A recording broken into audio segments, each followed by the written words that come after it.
un peu donc déçu. Bon, si cette réunion a lieu ici, bon, vous pourrez poser les questions que vous voulez. Hein. Moi, personnellement, en tant que maire, j'ai soutenu la candidature de Nicolas Dupont-Aignan parce que, en tant qu'élu, on rencontre énormément de problèmes avec les nouvelles réformes, aussi bien sur les problèmes scolaires que sur les dotations de l'État qui diminuent, les services de l'État qui disparaissent. Et je m'inquiète pour l'avenir de nos communes parce qu'on ferme les écoles, les médecins ne veulent plus venir en campagne, les gendarmeries sont prêtes à disparaître ou à être regroupées, on va les retrouver à 30 km de chez nous. Les perceptions, elles vont disparaître, mais on nous dit que ça ne sert plus à rien puisque maintenant, avec l'informatique, tout pourra être fait. On a même eu mieux... qu'on a même eu mieux que ça aussi, puisque maintenant vos cartes d'identité, vous êtes obligés donc d'aller les faire à... Encore ici, vous avez de la chance, ça va être à peu près à une dizaine ou une douzaine de kilomètres, mais dans certains secteurs de l'Oise, ça va être au moins à 30 kilomètres, puisqu'il reste plus que 27 points de l'Oise qui vont faire les cartes d'identité. Donc, et on a posé la question à une réunion la semaine dernière au sous-préfet de Compiègne, qui lui dit de toute manière, les cartes d'identité, ce n'est pas un document officiel et ça ne sert à rien. Bon. Voilà la réponse du sous-préfet. Bon. Donc, je vous laisse. Donc, pour beaucoup de ces raisons, j'ai soutenu la candidature de Nicolas Dupont-Aignan. J'espère que Jean-Philippe va pouvoir vous expliquer un peu son programme. Donc, je vais passer la parole entre deux à Véronique Delicourt, qui va se présenter. Bonsoir à toutes et à tous. On s'est déjà vu un petit peu avant là. Tout d'abord, je voulais remercier Jean-Pierre Rouillon de nous accueillir dans sa salle, parce que c'est gentil, c'est pas évident des fois de trouver des belles salles avec plein de places pour se garer. Bon, je regrette qu'il n'y ait pas beaucoup de monde non plus, quoi. Et je voulais surtout excuser Roland Guillot, le maire du Coudray-Saint-Germain, qui malheureusement ce soir ne peut être présent voilà, pour des raisons de santé. Donc voilà, on lui souhaite un très bon rétablissement. Je voulais également remercier Jean-Pierre et puis Jean-Pierre Rouillon et Roland Guillot, qui sont les deux seuls maires de la communauté de communes à avoir soutenu Nicolas Dupont-Aignan. Donc là, ça a permis, c'est les deux seuls parrainages qu'on ait eu dans le coin. Donc, c'est pas faute de faire un petit peu fin de la pub, quoi, je dirais. Et alors moi, je suis Véronique Delicourt, je suis première adjointe au maire du Coudray, au maire de Puisay-en-Bray, et je suis présidente du syndicat interscolaire du regroupement scolaire de l'Alendançon et Puisay-en-Bray. Donc je suis ici parce que je soutiens Nicolas Dupont-Aignan parce que il représente, il défend les valeurs qui me sont chères. Il est honnête, intègre et il défend également la campagne, la ruralité. Puis bon, j'en dirai pas plus parce que Jean-Pierre a expliqué un petit peu tous les problèmes qu'on vit au jour le jour, en évoquant également les problèmes de transport pour les personnes qui travaillent sur Paris, avec des lignes, les trains en retard très souvent, des problèmes de haut débit aussi, parce que on a énormément de problèmes d'internet, de problèmes des réseaux mobiles aussi, avec encore beaucoup de zones blanches. Voilà, puis bon, la désertification médicale, voilà. Donc je vais passer la parole à Jean-Philippe Tanguy, donc qui est délégué aux fédérations à Debout la France, qui est directeur du cabinet de Nicolas Dupont-Aignan, qui est son porte-parole. Juste avant, je voulais vous faire une lecture. Il y a le petit livre de Nicolas Dupont-Aignan. Il est numéro 1 des ventes des livres politiques. Il est pas cher, 3 €. Donc on a quelques livres en vente. Et je voulais juste vous faire une lecture de... Bon, ça présente en fait le programme que Nicolas Dupont-Aignan, ça explique l'homme qu'il est. Et en fait, le jour où on espère qu'il sera notre président, et en fait, dès son élection, en fait, ce qu'il va entreprendre au jour le jour, c'est son agenda. Donc dedans, il y a une petite page qui concerne la ruralité. C'est le jour 11. Alors, je vous lis le court passage. La dignité de la France rurale. La France ne se limite pas à Paris. Aussi, j'ai voulu que le Conseil des ministres soit régulièrement délocalisé en région. Nous sommes donc à la préfecture de Guéret, mais ça pourrait être dans notre secteur, dans le pays près, dans la Creuse, donc dans l'Oise, au cœur de la France, des terroirs et des campagnes, méprisés, appauvris et maltraités par les bureaucrates parisiens et les politiques depuis 30 ans. Je ne laisserai pas mourir les communes rurales, les petites et moyennes villes de France. L'incroyable diversité de nos territoires et de nos paysages est l'une des plus grandes richesses de notre culture. Il y a urgence à rééquilibrer les investissements publics pour aménager durablement nos territoires. Équiper toute la France en Internet à très haut débit par fibre avant 2022 pour encourager les activités et les hommes à s'installer en dehors des métropoles. Cesser les fermetures des services publics, écoles, postes, hôpitaux. On pourrait rajouter gendarmerie qui est ouvert partiellement chez nous maintenant au Coudray, la poste aussi de Saint-Germer aussi qui n'est plus ouvert que le matin, et les repenser grâce au numérique.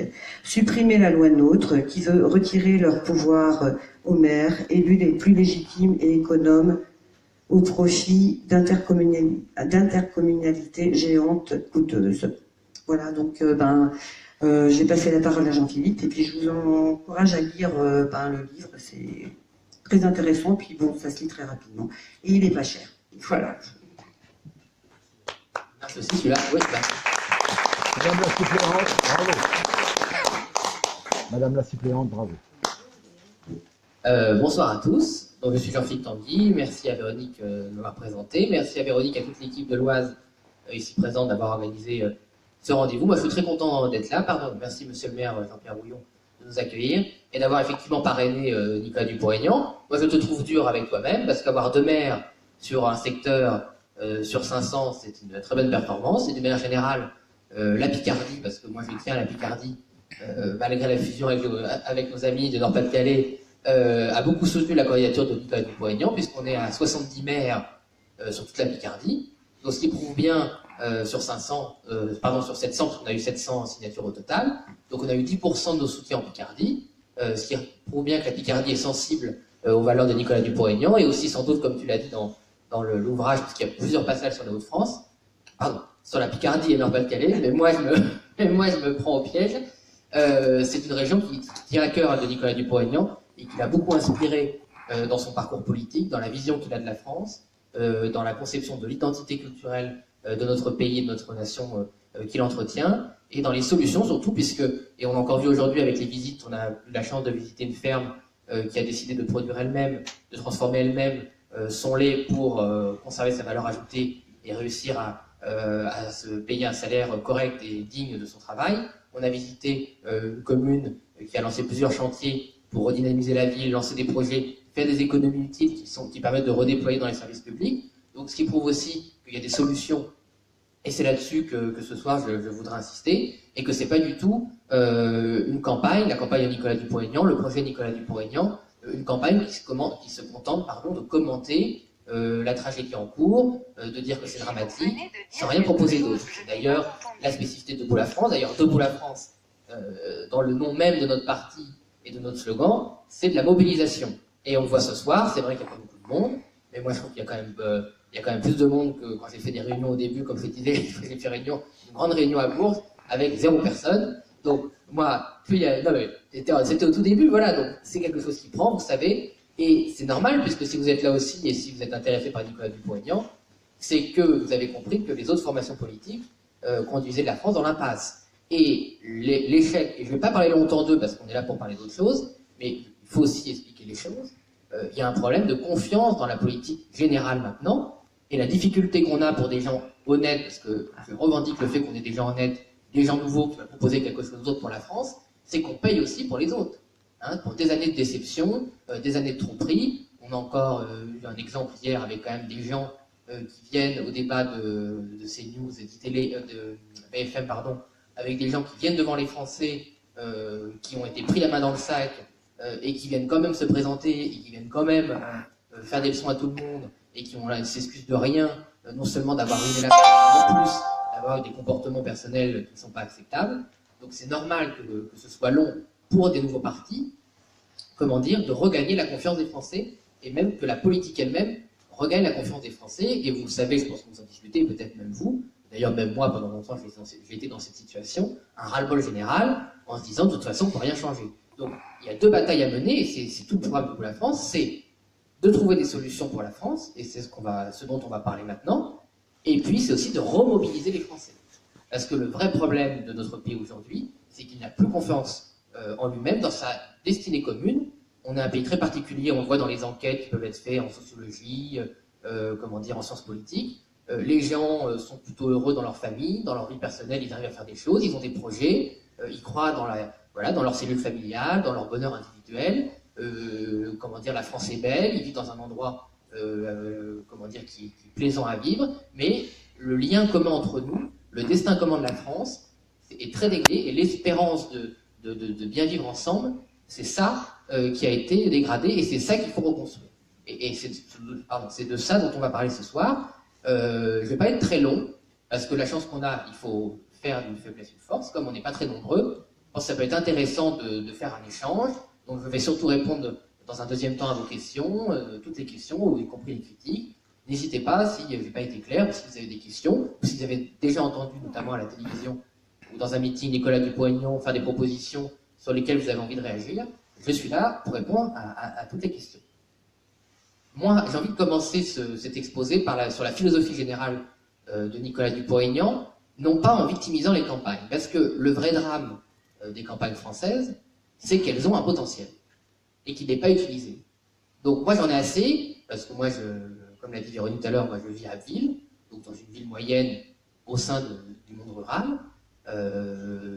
Tous mes grands-parents étaient des paysans, donc je connais très bien le monde rural, j'y ai vécu, j'en suis fier, et c'est pas une zone que j'ai envie de plaindre, parce que c'est une ville où il y a du talent, où les gens travaillent, où on sait faire plein de choses, chaque commune arrive à entretenir le paysage, ses traditions, son patrimoine, avec des moyens dérisoires, juste avec la bonne volonté des élus de terrain, des associations, des gens qui s'investissent, des agriculteurs, des chasseurs, des pêcheurs, qui entretiennent leur environnement, qui le valorisent, qui lancent des projets, qui font plein de choses. Et le vrai drame, c'est que l'État n'est plus, l'État français, les dirigeants français ne sont plus aux côtés de tous ces gens qui lancent des projets, qui s'investissent, qui essaient de faire quelque chose, et au lieu de les aider, de les accompagner, de pouvoir décupler l'énergie bénévole de tous ces gens qui s'investissent, on leur casse les reins, on leur met des normes stupides, on les oblige à obéir à des nouvelles intercommunalités qui ne respectent pas la démocratie, on découvre des normes qui viennent de Bruxelles, voire d'autorités judiciaires qui ne sont élues par personne et que personne ne contrôle. Bref, l'État français n'est plus aux côtés des Français. C'est valable dans les villes, c'est valable dans les banlieues, et c'est encore plus valable dans les campagnes. Mais, pour voir tout le potentiel, il faut s'intéresser déjà au fort de la ruralité. On en a vu plusieurs aujourd'hui. Je vais évidemment commencer par l'agriculture. L'agriculture en France, elle est toujours présentée par les dirigeants politiques comme un boulet. On a l'impression que l'agriculture, il faut toujours les aider, que ça va pas, qu'ils ne sont pas capables de s'aider tout seuls. Non, c'est pas le problème. Les agriculteurs en France, ils travaillent, ils font une production de qualité, ils rendent la France indépendante dans son alimentation, souveraine dans son alimentation, ils entretiennent les paysages, ils sont au top dans l'investissement, dans la recherche. On a une agriculture française qui est l'une des meilleures du monde. Le problème ne vient pas des agriculteurs. Le problème vient de l'État qui ne fait pas respecter l'équité et l'égalité dans le partage de la valeur ajoutée. Qu'est-ce que je veux dire par là?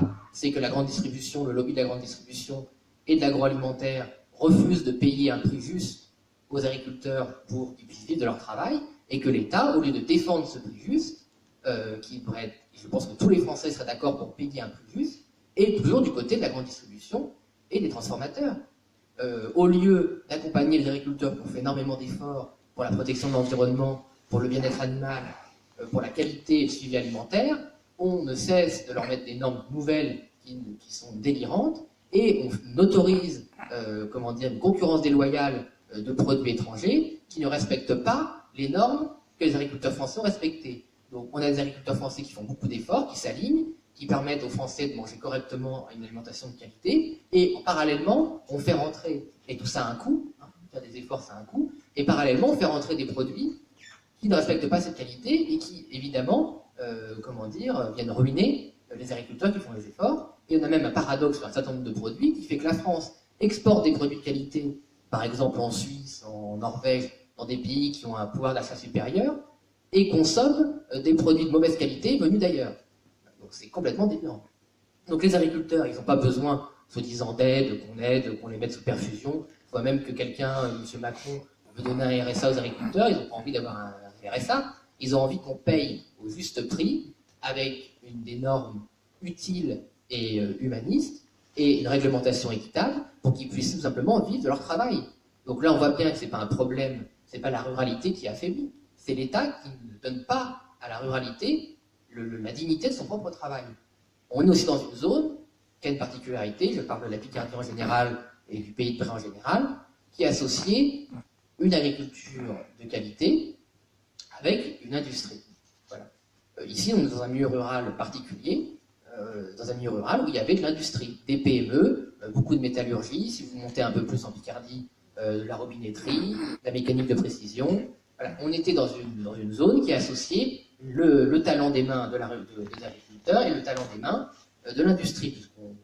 Pour une raison très simple, c'est que l'agriculture normande et picarde était la meilleure depuis le Moyen-Âge, et que les agriculteurs picards et normands, notamment dans la saison hivernale, automnale et hivernale, étaient eux-mêmes des petits industriels, des artisans, qui savaient eux-mêmes entretenir leur matériel, qui avaient une avance technologique remarquable au niveau européen dans la métallurgie, qui permettait à cette agriculture d'être la plus performante depuis très longtemps. Donc nous, on est fiers de ces talents-là, et on a logiquement, à partir de la révolution industrielle, investissant dans ce potentiel ancien et dans ces compétences anciennes, des usines qui sont apparues à côté des champs et qui ont permis à notre zone de garder au pays la population. C'est-à-dire que nous ne sommes pas ici, on a des zones rurales qui étaient peuplées. Alors peut-être qu'on vous fait culpabiliser, mais ici quand même, on s'est interrogé, vous avez même les petites communes, entre guillemets, ont 500 habitants. Bon, dans les zones de grande désertification rurale, les communes, c'est 10-15 habitants. Donc ici, il ne faut pas se laisser culpabiliser, on n'est pas du tout dans des déserts humains. Ici, il y a des gens qui vivent depuis très longtemps, et on a une densité de population qui est tout à fait satisfaisante. On n'est pas du tout dans un désert comme la Creuse. D'ailleurs, c'est pas du tout une attaque contre la Creuse, tout à fait respectable dans les zones moins peuplées. Mais ici, on a une zone peuplée. Et ce que je veux dire par là, c'est qu'on a besoin d'emploi. Quand on a des gens qui vivent sur un territoire, on a besoin d'emploi. Et cette industrie qui structurait l'ensemble de notre territoire rural en Picardie, en Normandie, elle permettait de fixer la population, de leur donner des bons salaires, de donner un avenir aux enfants, de pouvoir prendre des apprentis qui étaient formés à des vrais métiers, de payer, de financer de la recherche et du développement pour que ces produits continuent à s'améliorer. Donc, quand on parle de ruralité ici, on parle aussi d'industrie. Donc, il n'y a pas besoin d'opposer les agriculteurs d'une part et la politique industrielle de l'autre. Au contraire, on se rend bien compte qu'à partir du moment où on affaiblit l'industrie locale, on affaiblit l'agriculture, puisque si les salariés, les ouvriers des industries se retrouvent au chômage, ils n'ont plus de salaire, ils n'ont plus de pouvoir d'achat, ils ne peuvent plus faire vivre en circuit court les agriculteurs, qui eux-mêmes se retrouvent avec des clients en moins, qui sont obligés de s'aliéner auprès de la grande distribution ou de grandes industries, et c'est tout le tissu économique local qui se perd. Donc, pareil pour l'industrie, il faut donner aux industries les moyens de se défendre, et c'est le même problème que les agriculteurs. C'est-à-dire que de la même façon, on a des produits, la France a ouvert ses frontières, n'a plus protégé son industrie de la concurrence déloyale, notamment au sein même de l'Union européenne, des pays, notamment pays de l'Est, qui ont des salaires extrêmement bas, une protection sociale extrêmement basse, faible, qui fait qu'ils ont évidemment des coûts de production bas, et il n'y a pas besoin. Vous savez, souvent on dit que les délocalisations d'industrie ici, ou les fermetures d'industrie se font au profit de la Chine, ce qui est vrai, mais malheureusement la plupart des délocalisations et des fermetures d'usines en France se font au profit des pays de l'Est, au sein de l'Europe, que vos impôts aident, cofinancent par le budget européen.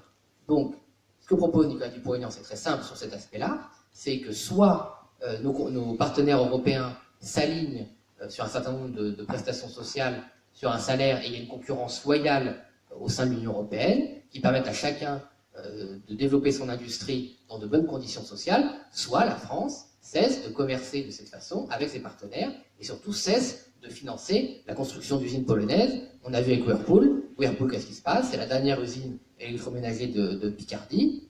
Elle a fait énormément d'efforts. On peut dire, bah oui, les usines en France elles ferment parce que les ouvriers font pas d'efforts, ils sont trop payés.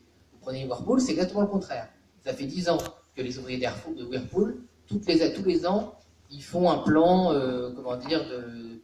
ils ont accepté de baisser leur salaire, ils ont accepté de travailler plus, ils ont accepté d'adopter leurs horaires, ils ont accepté de faire de la formation, ils ont accepté tout, y compris parfois des contraintes injustes, ils ont accepté toutes les contraintes de Whirlpool. Et malgré ça, au bout de 10 ans d'efforts, on leur dit bah, vous avez tout accepté, mais on ferme quand même, et on va où? On va en Pologne, sur une zone industrielle qui a été financée par des aides européennes que les Français ont payées par leurs impôts. On ne peut pas fonctionner comme ça. C'est pas du tout être anti-européen. Le projet européen, ça n'a jamais consisté à faire une zone commune où on mettrait en concurrence les ouvriers polonais qui sont payés au lance-pierre et les ouvriers français qui sont au chômage. Ça n'a jamais été le projet. Je pense que si vous demandez au père fondateur de l'Europe, Schuman, compagnie, et si après vous demandez à De Gaulle, à Adenauer, s'ils avaient cru que le projet européen, ça a été de fermer les usines d'Amiens pour payer au lance-pierre les ouvriers polonais, c'était pas du tout le projet européen. Le projet européen, c'était au contraire d'aligner par le haut. Voilà. Nous, ce qu'on demande, c'est que s'il doit y avoir une coopération entre nous, ce soit tout simplement par le haut. J'ajoute que nos industries ont été fermées par choix. Et là, on en vient avec avec la problématique de l'aménagement du territoire. Qu'est-ce qui s'est passé dans toutes ces industries qu'on peut appeler rurales, des industries périurbaines? C'est que l'État, de la même façon, a abandonné l'aménagement du territoire. Moi, je viens de l'industrie lourde. J'ai travaillé pendant 10 ans dans l'industrie lourde, mais je suis moins jeune que quand je m'élève. Une usine, ça a besoin d'infrastructures. Si vous voulez qu'une usine fonctionne, on l'a vu tout à l'heure, on a visité malheureusement une usine qui a fermé il y a 10 ans. Bah, c'est impressionnant, mais quand vous vous baladez, il y avait un canal pour amener, j'imagine, la matière première et sortir les produits finis. Vous avez un accès, il y avait un chemin de fer, il y avait une route. Si l'État désinvestit dans les infrastructures, c'est pas la faute du méchant capital qui s'en va. C'est que si l'usine n'est pas bien reliée à ceux qui lui apportent du matériel pour transformer et à ceux qui ont retiré ce matériel pour le commercialiser, l'usine elle s'en va. Or, à Bercy, au ministère de l'économie français, je pense que vous le savez, dans les années 80, il y a des gens qui ont pris des décisions politiques sous Mitterrand pour dire on va se débarrasser de l'industrie française. C'est-à-dire pendant qu'en Allemagne ou au Japon, vous aviez des gouvernements qui croyaient à l'industrie, vous aviez en France des dirigeants politiques qui pensaient qu'il fallait en finir avec l'industrie. Je pense que vous avez déjà entendu ce raisonnement que vous avez pu voir aux informations au journal de 20h ou de différents débats politiques, qui étaient bons. Et ben avant, au Moyen-Âge, en gros, il y avait l'agriculture, et puis après, au 19e siècle, on est passé à l'industrie, et puis maintenant, il faut passer au service. C'était la mode dans les années 80, c'était bon, bah, l'industrie c'est sale, ça pollue, et puis ça aliène une certaine gauche, pas toute la gauche, une certaine gauche bien pensante, pensait que le travail, ça aliénait les ouvriers, ça leur faisait du mal. Voilà. Et qu'il fallait les libérer, je ne sais pas si vous avez déjà entendu ce genre de choses, hein. Il fallait les libérer du travail, et que donc, bah, il fallait fermer les usines, et d'ailleurs, parallèlement, qu'il fallait cesser d'apprendre les métiers manuels à l'école. Ça va ensemble, hein. C'est exactement la même période, c'est les années 80, c'est Jacques Lang, c'est tout ça. C'est bon, on va fermer les usines, on va les remplacer par des banques, des services, des start-up. Et en plus, on va arrêter d'apprendre les métiers manuels à l'école. Et 20 ans après, on se retrouve avec des territoires qui, effectivement, bah, les usines, comme elles n'ont plus été entretenues, comme il n'y a plus de routes pour venir chercher leurs produits, quand vous avez les canals qui sont devenus des zones où on pêche, un canal, ça ne sert pas à pêcher, ça sert à faire passer des bateaux. Quand vous avez les chemins de fer qui sont plus entretenus, d'ailleurs tu me disais, c'est bien qu'ils aient fait une coulée verte sur un chemin de fer, mais enfin ça prouve un certain état d'esprit. Un chemin de fer, il n'est pas là pour se balader, il était là pour amener des marchandises, tu me disais, de Beauvais à Calais. Bon. Enfin, c'était un chemin de fer, voilà, qui servait à l'industrie. On en transforme en promenade. Bon, bah voilà. Ça, mais c'est là où on voit que ça débloque. C'est bien de faire des promenades, c'est pas le contraire. Mais ça vous prouve bien une évolution de la société en 30 ans où on a totalement en fait abandonné l'idée qu'il y ait des usines en France. Donc il ne faut pas aussi vous laisser culpabiliser là-dessus quand on vous dit ah ben on peut rien faire, c'est la mondialisation. Non, en Allemagne il y a toujours des usines. En Suisse il y avait un très bon reportage, vous pouvez le voir sur internet, sur France 2, sur le protectionnisme intelligent de l'industrie suisse.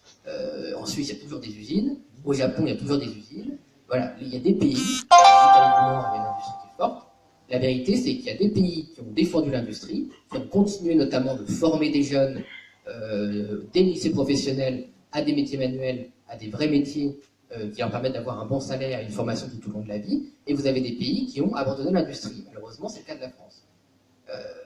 Et troisièmement, c'est lié à la politique d'aménagement du territoire. Vous l'avez dit, monsieur le maire, il y a une désertification rurale, mais une fois de plus, réfléchissons, est-ce que vraiment, ici, c'est un désert? Non.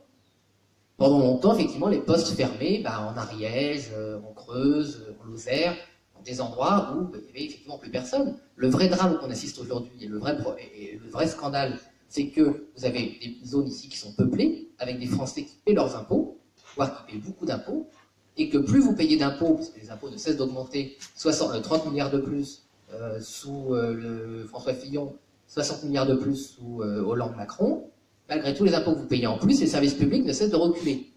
Et la dette ne cesse d'augmenter. Bon, donc il y a un problème, il y a un truc qui ne va pas. Voilà. Et ici, les habitants de ce territoire, ce n'est pas des assistés. Ils paient des impôts, ils arrivent à entretenir, quand on se balade dans les villages, là, on a fait une dizaine de villages aujourd'hui, c'est bien entretenu, c'est pas du tout un désert, c'est un endroit qui vit. C'est un endroit qui vit et qui demande à bien vivre. Donc il y a un abandon de l'État. Et il y a un choix politique qui est fait, malheureusement, et c'est la dernière critique que je ferai avant de faire des propositions, qui est de concentrer les activités et les hommes dans les métropoles. On l'a vu aux dernières régionales, c'était un des sujets, malheureusement, dans notre région, c'était tellement hystérique sur le Front National qu'on n'a pas pu aborder les sujets de fond, mais le sujet de fond, il est là. C'est pourquoi ces grandes régions ont été faites. On est toujours dans l'espèce, vous l'avez dit, monsieur le maire, sur les intercommunalités, on est toujours dans le délire de croire que plus c'est gros, plus ça va marcher. Là, c'est une espèce de délire qu'on entend depuis 30 ans. Or, plus c'est gros, plus on a fait des choses grosses. Depuis 30 ans, on a fait des régions, on est passé de département en région, ça a coûté plus cher, et ils n'étaient pas contents, ils ont fait des super régions qui vont coûter encore plus cher. De la même façon, pour les communes, si on dit, les communes, ça coûte cher, on va faire des intercommunalités, ça coûte encore plus cher.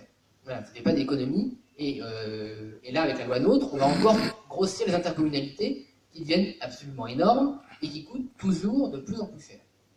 Donc vous avez ce délire, et la logique derrière c'est quoi? C'est, il faut que les gens viennent en ville. Vous le voyez bien, ils mettent tous les services administratifs, toute l'offre culturelle, toute l'offre scolaire, toute les activités économiques qui restent. Ils concentrent tout dans les grandes villes. Et on l'a vu dans la fusion entre la Picardie et l'Empire-de-Calais. Pourquoi est-ce qu'on défendait la Picardie dans cette campagne? C'était pas pour défendre la Picardie en elle-même. C'est parce que derrière ça, c'était Lille. Voilà, c'est-à-dire que le nouveau centre de la Picardie, c'est plus Amiens, c'est Lille. Or, Lille n'est pas... pour Lille, c'est très loin pour nous. C'est très loin. Et Lille est déjà saturée. Je ne sais pas si vous êtes allé à Lille, mais enfin moi, avec la campagne, je suis allé souvent. À Lille, c'est devenu Paris. Et il est devenu aussi difficile de rentrer à Lille, de vivre à Lille, de payer un loyer à Lille, que d'aller à Paris. Parce qu'on a transformé Lille en un petit Paris. Alors que on disait déjà, après la guerre, vous savez qu'il y avait une expression, c'était Paris et après le désert français. C'est qu'il y avait déjà ce défaut en France de vouloir toujours tout concentrer dans la capitale et de ne pas trop se préoccuper du reste. Et bien, avec les métropoles régionales, ils ont encore empiré la situation, puisque comme Paris n'a pas diminué, Paris, toujours la capitale est toujours très gros, et ben, pour récupérer plus d'énergie, les métropoles régionales ont aspiré ce qui restait dans les régions périphériques. Et quand on voit la situation d'une ville comme Abbeville, Beauvais, Clermont-de-Loise, je pourrais multiplier les exemples, même comme Gisors ou Vernon, là, ce sont des villes moyennes qui sont en train de mourir. Le tissu économique a été affaibli, donc les commerces disparaissent, et les gens, même maintenant, même nous, on est obligé de se dire qu'on veut faire des courses, on veut refaire sa maison, refaire sa cuisine, on se dit plus tiens, je vais aller dans la ville moyenne à côté, il faut que je vais aller à Ikea à 300 km. Voilà, et on fait une journée ou un week-end Ikea. C'est-à-dire que même nous, dans nos comportements, on a intégré cette métropolisation. Or, non seulement ça ruine les territoires, mais en plus, les gens ne sont pas heureux. C'est-à-dire que les gens qui vont s'entasser à Lille par nécessité, ils ne sont pas heureux. Ils vont mettre la moitié de leur salaire pour payer le loyer, l'autre moitié pour payer le transport. Voilà, donc ce sont des comportements qui fragilisent le territoire, qui détruisent les territoires et qui en plus ne rendent pas les gens heureux. Donc ça, c'était ma dernière critique, et j'en viens en proposition. Nous, sur tous ces domaines-là, et Nicolas l'a dit hier soir au débat, on veut changer les règles. Et on veut inverser la logique qui a été prise depuis 30 ans dans tous ces domaines-là. Je vais reprendre les choses à l'envers. Nous, on ne pense pas qu'il faille tout concentrer dans les métropoles. On pense au contraire qu'il faut profiter du du territoire de la France, qui est aménagé depuis 1500 ans, qui a un réseau de villes, de routes, de villages vivants pour répartir les Français sur le territoire, pour qu'ils aient plus d'espace, plus de capacité à réaliser leurs projets personnels, parce qu'on est quand même plus heureux dans une maison avec un jardin qu'on peut entretenir que d'entasser dans un HLM, qui puissent vivre et grandir au pays qu'ils souhaitent. Vous me dites, M. Vert, dans la voiture, que vous avez eu la chance de naître, de vivre et de travailler toujours dans le même village. Je pense qu'il y a beaucoup de Français qui aimeraient rester proches de leurs racines, qui aimeraient avoir le choix justement de pouvoir vivre cette vie, de rester avec leur famille, de rester avec leurs aînés, de pouvoir voir leurs parents vieillir et voir leurs enfants grandir sans avoir à aller à la grande ville d'à côté. Et tout ça, c'est possible grâce à la technologie. Et ce n'est pas du tout une vision du passé, c'est qu'aujourd'hui, on a la chance, grâce à la révolution numérique, de pouvoir être pleinement dans la mondialisation, de pouvoir continuer à travailler, y compris en lien avec les grandes villes, grâce à Internet. Pourquoi est-ce que Nicolas Dupont-Aignan il propose de mettre le haut débit Internet et de lutter, comme disait Véronique, contre les zones blanches téléphoniques sur toute la France? On propose un plan de 5 milliards d'euros sur 5 ans pour couvrir la France en Internet au très haut débit et solutionner les zones blanches. C'est que les gens puissent maintenant télétravailler. C'est-à-dire que vous pouvez très bien aujourd'hui travailler dans une société de service, avoir un travail, différents travaux, et ne venir au bureau qu'une fois par semaine, et vivre et travailler depuis chez vous. Maintenant, c'est possible. Et pour que ce soit possible, il faut que vous puissiez avoir une connexion Internet. Les nouvelles routes et les nouveaux canaux, les nouvelles chemins de fer du XXIe siècle, c'est cette connexion Internet et c'est cette connexion téléphone mobile qui permettent à chacun de vivre chez soi et de continuer à travailler en lien effectivement avec cette grande ville. L'autre chose importante, c'est la qualité du service public. Alors on peut repenser le service public, on peut regrouper certains services dans des maisons communales uniques, on peut moderniser le service public, mais il ne faut surtout pas l'abandonner. Et je vais vous donner un seul exemple, je pense qu'il va vous parler. On parle sans cesse de supprimer les mairies, et de supprimer les maires. Or, c'est quoi une mairie rurale? C'est un maire et ses 8 adjoints, lui les conseillers municipaux, 11 pardon. Ça dépend de la taille de la ville, on va dire une équipe d'une douzaine de personnes bénévoles. Donc vous avez dans toutes les communes de France une équipe d'une dizaine de personnes bénévoles, y compris la secrétaire de mairie, qui parfois fait quand même beaucoup plus d'heures réelles. C'est vrai, moi j'ai fait les parrainages, on vous voit.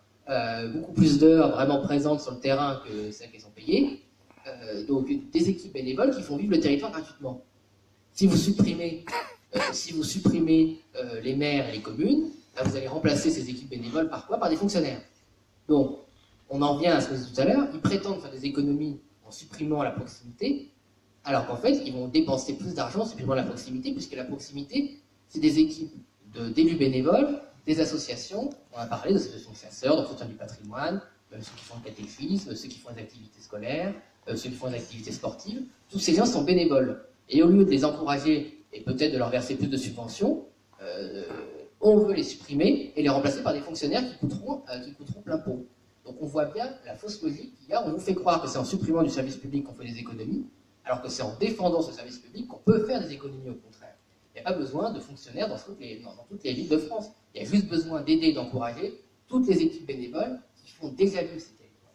Voilà. Et si on aidait les associations à avoir une salle, c'est pas ça qui coûte très cher, c'est pas de refaire une salle communale pour que les associations puissent vivre et faire puissent faire leurs réunions, qui va coûter cher à l'État. Ça coûtera beaucoup moins cher de tout fermer et de devoir entretenir des bâtiments fantômes. Donc, vraiment, cette logique de faire croire que c'est en fermant tout qu'on fait des économies, elle est complètement fausse. De la même façon, on fait croire aux Français qu'il faut supprimer, par exemple, les gares de proximité ou les liaisons de bus. Si vous supprimez ça, il faut que les gens prennent leur voiture. Et qu'est-ce qui coûte plus cher à un Français? Est-ce que c'est de prendre le train chaque matin, ou est-ce que c'est de devoir utiliser sa voiture pour tout déplacement? C'est évidemment tout ce qui est mutualisé coûte moins cher. Donc, on vous dit que vous allez faire des économies, non, parce que peut-être que vous allez payer un tout petit peu moins d'impôts en supprimant le bus ou le train, mais en fait, vous allez payer ces impôts, vous allez les payer en consommant plus d'essence, et d'ailleurs, c'est l'essence, vous savez, 90% de l'essence, c'est quoi? C'est des taxes. Bon, donc on vous fait croire que vous allez baisser vos taxes parce qu'on va vous supprimer le TER, alors qu'en fait, ils vont empocher beaucoup plus de taxes sur le plein d'essence que vous allez devoir faire à la place. Donc tout ça, c'est du pipeau. Donc nous, quand on propose de faire vivre les territoires, d'investir dans les territoires, c'est pas du tout des dépenses en l'air, ce sont des investissements qui permettent sur le moyen terme des économies. Mais c'est vrai que le moyen terme en France, ça intéresse plus grand monde, et qu'on est toujours dans la petite question à la petite semaine, et on se rend compte, et c'est pour ça, malheureusement, qu'à terme, l'État est ruiné. Pourquoi est-ce que plus on augmente les impôts, plus la dette augmente? N'importe qui ici, si vous mettez plus d'argent de côté pour payer vos dettes doivent baisser. Et en France, c'est le contraire. Pourquoi? Parce qu'on fait de fausses économies, qui en fait sont des vraies dépenses. Donc on va supprimer des services publics, et on va des services publics bénévoles comme les services municipaux, et on va les remplacer par des fonctionnaires, et après on s'étonne que ça coûte plus cher. Voilà. On va supprimer les TER et les bus, et après on va s'étonner que les Français paient plus cher en essence. Voilà. Tout ça est complètement absurde. Donc nous, c'est pour ça, tu l'as dit Véronique dans ton livre, dans le livre que tu as lu, que nous on défend un vrai aménagement du territoire. Deuxième solution, comment on fait revenir des emplois industriels sur le territoire. La logique de Nicolas Dupont-Aignan, elle est l'inverse de ce qu'a fait François Hollande pendant 5 ans. François Hollande, pendant 5 ans, il a dit « Bon, je baisse les charges pour tout le monde ». C'est le fameux CICE, le pacte de responsabilité. Vous savez combien ça a coûté? Ça a coûté 40 milliards d'euros. C'est énorme, 40 milliards d'euros, c'est l'équivalent du budget de toute l'armée française. Pour donner un ordre de grandeur. Ça a créé 0 emploi. Pourquoi? Parce que, au lieu de donner cette aide à des entreprises qui en ont besoin, il l'a donné à tout le monde, y compris aux banques, à la grande distribution, même à la poste, c'est-à-dire à des entreprises qui n'étaient pas exposées à la mondialisation, à la concurrence étrangère. Il fallait, nous ce qu'on veut faire, c'est évidemment concentrer toutes ces aides vers les entreprises qui sont exposées à la mondialisation, c'est-à-dire les agriculteurs, les pêcheurs, parce qu'on n'est pas loin quand même des côtes de la Manche, les pêcheurs, les industries et les artisans PME qui sont eux confrontés à de la vraie concurrence déloyale. Donc c'est ces gens-là qu'on veut aider, premièrement. Deuxièmement, on veut récompenser les entreprises qui investissent et qui créent de l'emploi en France. Aujourd'hui, on donne des baisses de charges, que vous soyez patriote ou pas patriote, que vous créez de l'emploi en France ou en Chine, la France vous aide de la même façon.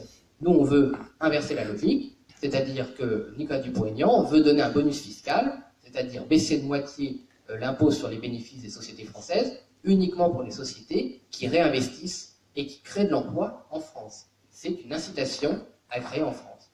Troisième exemple, on veut réserver 75% des marchés publics, c'est-à-dire vos impôts, à la commande d'entreprises qui créent de l'emploi en France. Voilà. Aujourd'hui, si Monsieur le maire, si vous voulez, vous avez cette salle de spectacle, j'imagine, des fêtes, j'imagine que vous l'avez refaite, il n'y a pas longtemps, puisqu'elle est en bonne, elle est très belle.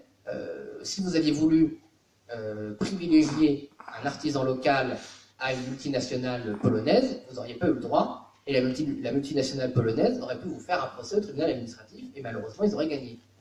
Nous, ce qu'on veut, c'est que les maires, les présidents de département, les sociétés publiques puissent privilégier volontairement une société, une PME, un artisan local, parce qu'il fait vivre le territoire.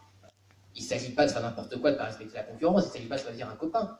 Il faut évidemment mettre en concurrence. Mais nous, on préfère mettre en concurrence 3 artisans locaux, 3 PME régionales, ou 3 mêmes entreprises françaises, ou 3 entreprises étrangères qui produisent en France.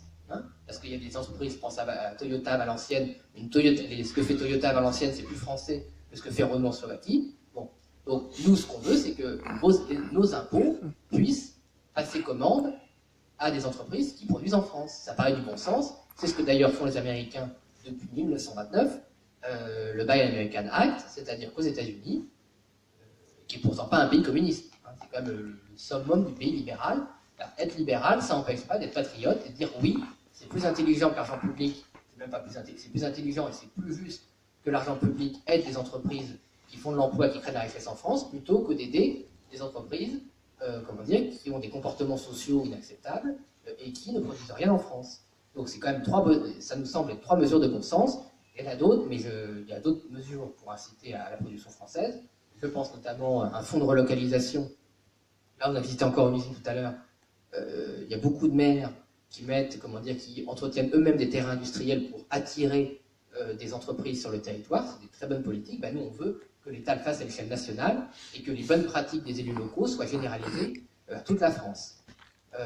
Et dernière solution, et c'est quelque chose d'important, et malheureusement on a rarement le temps d'en parler dans les médias, c'est la promotion de l'apprentissage et du lycée professionnel. Le lycée professionnel, toutes ces filières qui apprennent un vrai métier manuel, qui apprennent un beau métier manuel, ils doivent être valorisés en France. Il faut cesser de considérer le lycée professionnel comme un échec, comme quand votre enfant ne sait pas quoi faire, on le met au lycée professionnel, c'est scandaleux.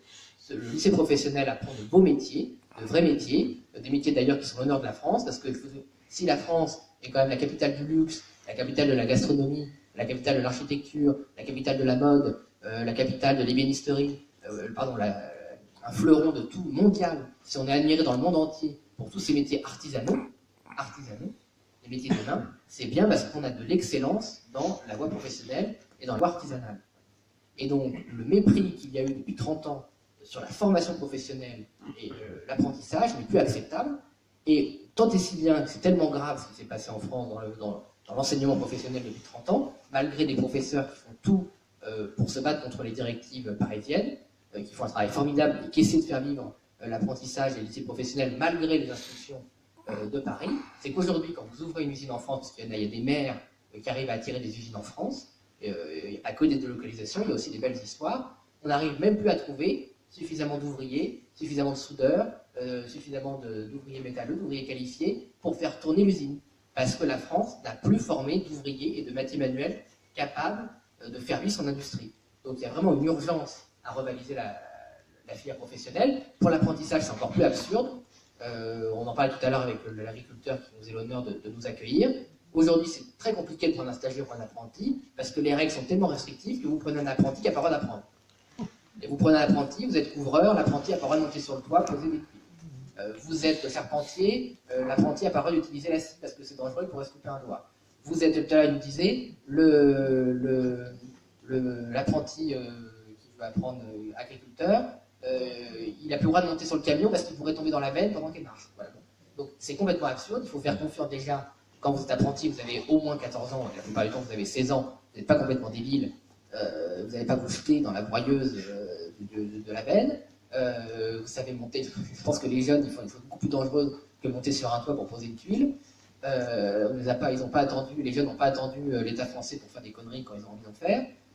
Et il faut surtout faire confiance au maître d'apprentissage qui accueille le jeune dans son entreprise pour l'accompagner. Et s'il accueille quelqu'un, s'il accueille un jeune, c'est pour l'accompagner, c'est pour être avec lui, c'est pas pour le laisser faire n'importe quoi. Il faut faire confiance aux gens. Malheureusement, en France, on ne fait pas confiance aux gens et en particulier aux gens de terrain. Donc là, effectivement, ce sont des politiques de fond.